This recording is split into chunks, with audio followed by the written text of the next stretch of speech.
नमस्ते साथियों, मैं हूं मौर्य साम्राज्य का दूसरा शासक बिंदुसार। पिछली वीडियो में आप मिले थे मेरे पिता चंद्रगुप्त मौर्य से। इस वीडियो में आप जानेंगे मेरे और मेरे पुत्र अशोक के बारे में। तो चलिए शुरू करते हैं।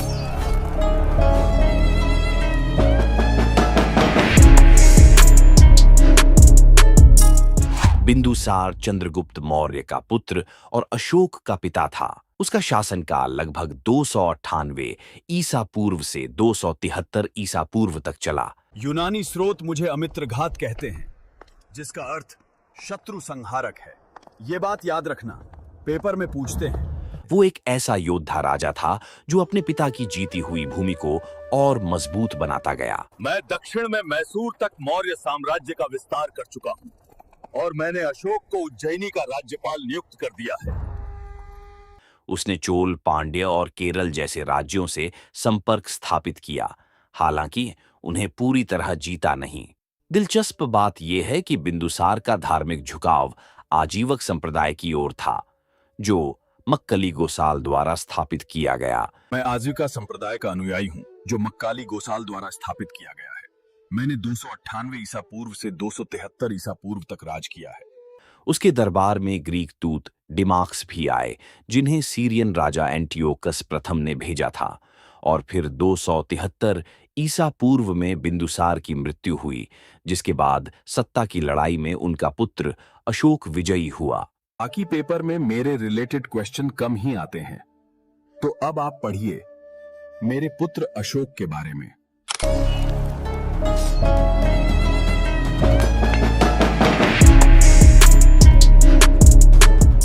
अशोक बिंदुसार का पुत्र था और उनकी माता का नाम सुभद्रांगी या धर्मा माना जाता है। युवावस्था में अशोक बेहद साहसी, बुद्धिमान और कठोर स्वभाव का था। कहा जाता है कि अशोक ने अपने 99 भाइयों को मारकर सिंहासन हासिल किया, हालांकि ये संख्या प्रतीकात्मक भी हो सकती है। मैं उज्जैनी का राज्यपाल हूँ, जहाँ पिता बिंदुसार ने मुझे साम्राज्य की रक्षा के लिए नियुक्त किया है। यहां से मैं मौर्य शक्ति को और मजबूत करूंगा, तो बने रहिए मेरे साथ। लेकिन अशोक की असली प्रसिद्धि उसकी क्रूरता से नहीं, बल्कि परिवर्तन से आई। सबसे बड़ा मोड़ आया 261 ईसा पूर्व के कलिंग युद्ध में। साथियों, 261 ईसा पूर्व चल रहा है और अब कलिंग को जीतने का समय आ गया है। कलिंग, जो आज का ओडिशा है, उस समय एक स्वतंत्र राज्य था। युद्ध इतना भयंकर था कि लगभग 1 लाख लोग मारे गए, 1.5 लाख बंदी बनाए गए और हजारों विस्थापित हो गए। लेकिन इस जीत ने अशोक को अंदर से तोड़ दिया। खून की नदियां देखकर उसके हृदय में पछतावा जागा। 261 ईसा पूर्व के कलिंग युद्ध में लाखों योद्धाओं की जान गई। ये मेरी सबसे क्रूर विजय थी, जो मुझे हमेशा सताएगी। कलिंग युद्ध के बाद अशोक ने सतना में नामक भिक्षु से दीक्षा ली और बौद्ध धर्म जहां बुद्ध ने पहला उपदेश दिया। रामग्राम स्तूप नेपाल हिंसा का त्याग कर केतकी स्तूप प्रयागराज के पास और अमरावती स्तूप आंध्र प्रदेश में। भौतिक विजय नहीं। उसने बौद्ध धर्म के प्रसार के लिए जबरदस्त प्रयास किए। अभी 250 ईसा पूर्व में मैंने पाटलिपुत्र में तीसरी बौद्ध संगीति बुलाई है, ताकि बौद्ध धर्म शुद्ध और संगठित हो। इस संगीति की अध्यक्षता मोगलिपुत्र तिस्स ने की। इसलिए संगीति में बौद्ध धर्म की शुद्धि की गई। गलत मत वाले भिक्षुओं को संघ से बाहर किया। त्रिपिटक की पुनः समीक्षा हुई, जिसमें धर्म, विनय और अभिधम्म को व्यवस्थित किया गया।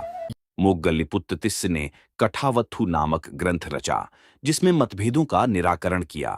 इस संगीति के बाद बौद्ध धर्म 2 शाखाओं में बंट गया, स्थविरवाद और महासांघिक। लेकिन सबसे रोचक हिस्सा था विदेशों में बौद्ध धर्म का प्रसार। ये मेरे पुत्र महेंद्र और पुत्री संघमित्रा हैं। मैं इन्हें श्रीलंका भेज रहा हूं, ताकि बौद्ध धर्म वहां फैले। आज तक श्रीलंका में थेरवाद परंपरा मजबूत है। कश्मीर और गांधार में मज्जिम और कस्सपगोत ने काम किया, जहां स्तूप और मठ बने। यहां तक कि मिस्र, मैसेडोनिया, साइरन और अलेक्जेंड्रिया के राजाओं जैसे टॉलेमी द्वितीय, एंटिगोनस और मेगास को भी धम्म का संदेश भेजा। अशोक ने लिखा, सभी धर्मों के प्रति सम्मान ही सच्चा धर्म है। ये पहली बार था जब कोई भारतीय शासक ने अंतर्राष्ट्रीय स्तर पर नैतिक विचार फैलाए। परिणाम, बौद्ध धर्म भारत से बाहर एक विश्व धर्म बन गया। और आज श्रीलंका से जापान तक इसका प्रभाव है। अशोक ने बौद्ध अवशेषों को 84,000 स्तूपों में बांटा। हालांकि ये संख्या प्रतीकात्मक है। देखिए, मैं मध्य प्रदेश सांची के स्तूप का निर्माण करवा रहा हूँ। ये ईंटों से बनाया जा रहा है। इसमें हम बुद्ध के अवशेष रखेंगे। इसमें 4 तोरण हैं जिन पर बुद्ध के जीवन की घटनाएं जैसे जन्म, ज्ञान प्राप्ति और उपदेश उकेरी गईं। बुद्ध को यहाँ प्रतीकों से दिखाया गया। घोड़ा गृह त्याग के लिए, धर्म चक्र उपदेश के लिए, बोधि वृक्ष ज्ञान के लिए। सांची से जुड़ा एक लघु शिलालेख भी मिला।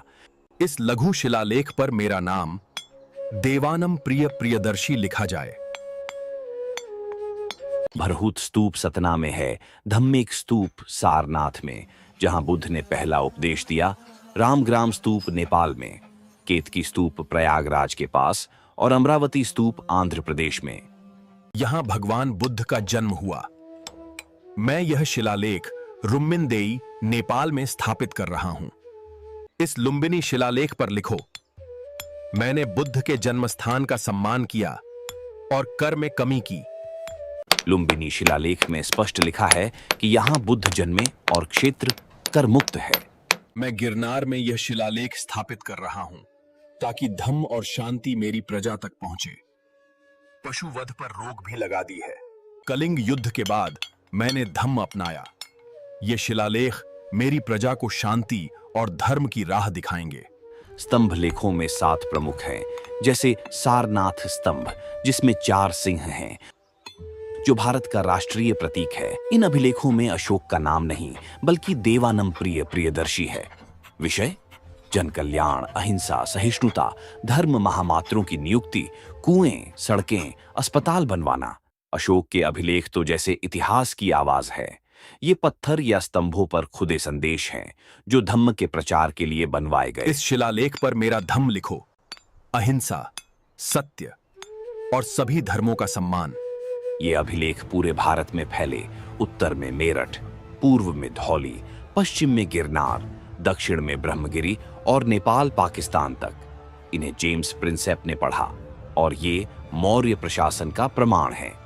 अशोक के प्रशासन में धर्म महामात्य नियुक्त किए गए जो नैतिकता सिखाते थे। पशु हत्या पर रोक लगाई, सभी धर्मों के प्रति समानता अपनाई। मौर्य कला में स्तंभ, गुफाएं, स्तूप जैसे सांची और सारनाथ का सिंह स्तंभ उत्कृष्ट है। जीवन के अंत में अशोक ध्यान और सेवा में लीन रहा और 232 ईसा पूर्व में उसकी मृत्यु हुई। उसके बाद मौर्य साम्राज्य कमजोर पड़ा। अगर ये वीडियो पसंद आई तो लाइक और सब्सक्राइब जरूर करें और कमेंट में बताएं, क्या आप मुझे इतिहास का सबसे महान राजा मानते हैं या नहीं। अगले वीडियो में एक बार में ही हम बौद्ध धर्म कंप्लीट करेंगे। किसी और टॉपिक पर वीडियो चाहिए तो कमेंट्स में बताएं। धन्यवाद।